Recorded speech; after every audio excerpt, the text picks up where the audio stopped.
এতিয়া অসমৰ আকাশে বতাহে কেৱল ভাইমন্দা ভাইমন্দা ভাইমন্দা। আমি বিভিন্ন ঠাইত প্ৰচাৰ কৰি আহি আজি বঙাইগাঁৱত উপস্থিত হৈছোঁ আৰু বঙাইগাঁও ৰাইজৰ উপস্থিত দেখি আমাৰ লগত সহযোগ যিটো ধৰণে সহযোগ কৰিছে সঁচাকৈ আমি আপ্লুত। আজি যেনেকৈ তেখেতসকলে আমাক সহযোগ কৰিছে ঠিক তেনেকৈ 23 মে'ত ভাইমন্দাক মৰম দিব বুলি আমি আশা ৰাখিছোঁ।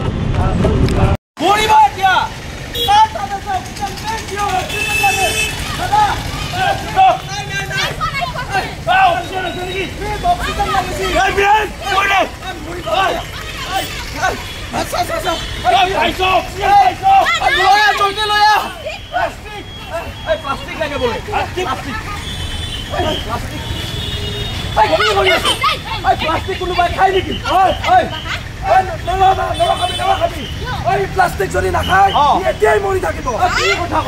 প্লাষ্টিক নাখালে মৰিব। এইবোৰ কি কথা? এইপিনে হওকচোন কথা এটা আছে এইপিনে হওক। এই মানুহজনক চাওক, এই মানুহজনক আপোনাৰ মন কৰে দাদা এইপিনে হওক। এই মানুহজন ঘৰ কাৰণে যে অৱস্থা, এই মানুহজনে কাটো ফুলে কাটি পেলাই। এই মানুহজনে যেতিয়াই মন যায় তেতিয়াই পেলাই পেলাই। সিদিনা যে তই পিকনিক খাবলৈ গৈছিলি, গৈ সেই প্লাষ্টিকৰ বটল সোপা যে য'তে ত'তে পেলাই থৈ আহিছিলি, মনত আছে?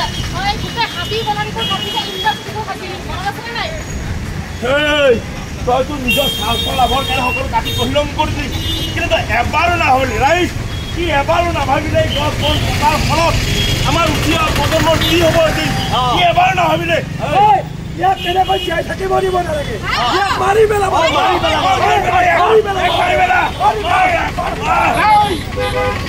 মোক ক্ষমা কৰি দিয়ক, মোৰ ভুল হৈছে। তই ক্ষমানযোগ্য নহয়, তই ক্ষমানযোগ্য নহয়। মানুহক মৰি যাব। হ'ব এই প্লাষ্টিক ব্যৱহাৰ কাৰণে নকৰাৰ কাৰণে তই এইবিলাক মাৰিব ওলাইছ। মাৰি পেলাম। তই প্লাষ্টিক ব্যৱহাৰ নকৰ। একদম ৰাইট, মই প্লাষ্টিক ব্যৱহাৰ নকৰোঁ। ডাঙৰীয়া আপুনি প্লাষ্টিক ব্যৱহাৰ নকৰে? সঁচাই নকৰে? একদম নকৰোঁ। তেতিয়াহ'লে আপুনি ৰাতিপুৱা দাঁত ব্ৰাছ নকৰে? তেতিয়াহ'লে সেইডাল কিহৰ? আপুনি সেই বাল্টি ইউজ নকৰে? সেইটো কিহৰ? প্লাষ্টিকৰ। আৰু ৰাতিপুৱা সেই বিস্কুট, নিমখ, মিঠাতেল, তাৰপিছত তোৰ সেই গাখীৰ, হালধি এইবিলাক কিহত আহে? একদম ৰুমৰ হবি বনাই দিছোঁ গছ। সদায় আজি ৰাতিপুৱা এডাল আগৰবোৰ মই চাব যোৱা নাই, কিন্তু আজি ৰাতিপুৱা যিটো ৰুইছোঁ এনেকৈ গছ পুলি ৰুইছোঁ আৰু চেল্ফি লৈছোঁ। চেল্ফি লৈ থাকোঁতে গৰুৱে খাই দিলে নহয়। বঢ়িয়া গছ পুলি ৰোৱাৰ পিছত গৰুৱে খাই দিলে। গৰু হৈছে বঢ়িয়া। এনেকুৱা মানুহ আমাক লাগে, এনেকুৱা মানুহক আমি সম্বৰ্ধনা দিব লাগিব। একো নহয়,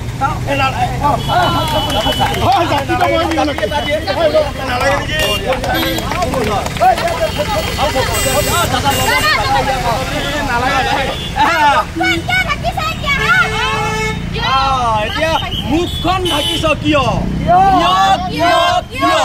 ৰাইজ, কবিতা লিখাৰ বাবে ছবি অঁকাৰ বাবে যদি মানুহ জেললৈ যাবলগীয়া হয়, গছ কটা মানুহজনৰ জেল নহয় কিয়?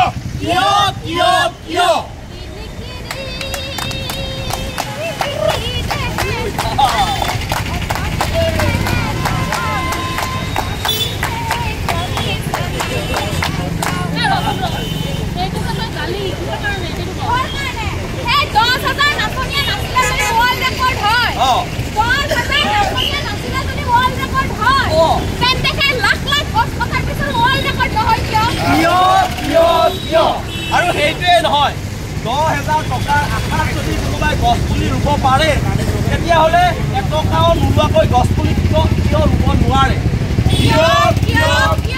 কিন্তু এই কিয়ৰ উত্তৰ আমাৰ হাততেই আছে। আমি সজাগ হ'ব লাগিব, আমি একত্ৰিত হ'ব লাগিব, আমি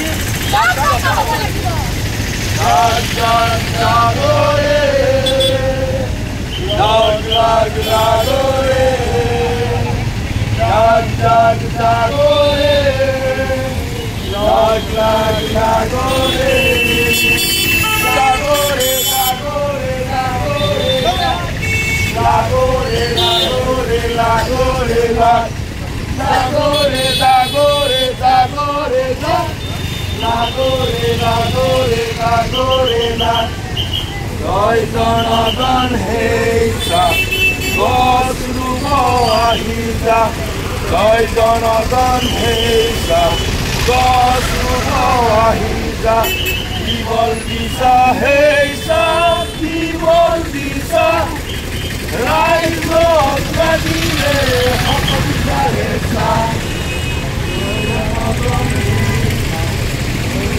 মই এজোপা মোক আপোনালোকে ধ্বংস নকৰিব যদিওবা মই কথা ক'ব নোৱাৰোঁ যদিওবা মই প্ৰতিবাদ কৰিব নোৱাৰোঁ জীয়াই থকাৰ অধিকাৰ মোৰো আছে আপোনালোকে জীয়াই থাকক আৰু মোকো জীয়াই ৰাখক আপোনালোকে উশাহ লওক আৰু মোকো উশাহ ল'বলৈ দিয়ক কাৰণ মই হয় ৰাইজ আপোনালোকে জানে গছ নহ'লে যেনেকৈ আমি জীয়াই থাকিব নোৱাৰোঁ আমাৰ পৃথিৱীখন ধুনীয়া আৰু নাথাকিব গছ নহ'লে যেনেকৈ আমি উশাহ ল'ব নোৱাৰিম ঠিক তেনেকৈ আমাৰ মাজত যদি চিনেমা নাথাকে তেতিয়াহ'লে আমাৰ ভাষা আমাৰ কলা সংস্কৃতি অসমীয়া কথাছবি এয়া হ'ল ভাইমন্দা অহা 23 মে'ত আমি বিশ্বাস কৰোঁ আপোনালোকে এই ছবিখন আজি